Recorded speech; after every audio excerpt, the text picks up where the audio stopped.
ఋతువులు వీటిపైన కూడా క్వెషన్స్ అనేటివి ఎగ్జామ్‌లో వస్తవి. ప్రతి చిన్న టాపిక్ పైన గూడా మనకి నేర్చుకొనుండాలి. ఆల్రెడీ ఇవి రిపీట్ అయిన బిట్సే. ఆహ్, ఋతువులు, ఋతువులెన్ని ఉంటాయి అనేది చూడాలి. అవేం ఋతువు ఇట్లా ఆర్డర్ ఉంటది గదా!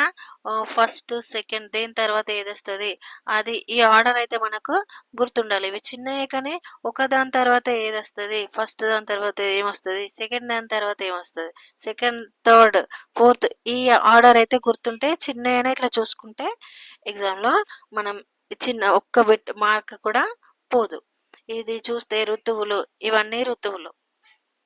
వసంత ఋతువు, గ్రీష్మ ఋతువు, వర్ష ఋతువు, శరద్ ఋతువు, హేమంత ఋతువు, లాస్ట్‌కొచ్చేది శిశిర ఋతువు. ఏ ఋతువుతో స్టార్ట్ అయితది అసలు ఋతువులు? వసంత ఋతువు. నెక్స్ట్ వచ్చేది గ్రీష్మ ఋతువు రెండవది. మూడవది ఏంటిది? వర్ష ఋతువు, శరద్ ఋతువు, హేమంత ఋతువు, ఆఖరికొచ్చేది శిశిర ఋతువు. వసంత ఋతువు ఎప్పుడొస్తది అంటే మార్చ్ నుండి మే వరకి. గ్రీష్మ ఋతువు మే నుండి జూలై వరకి. నెక్స్ట్ వర్ష ఋతువు జూలై నుండి సెప్టెంబర్. శరద్ ఋతువు సెప్టెంబర్ నుండి నవంబర్. హేమంత ఋతువు నవంబర్ నుండి జనవరి.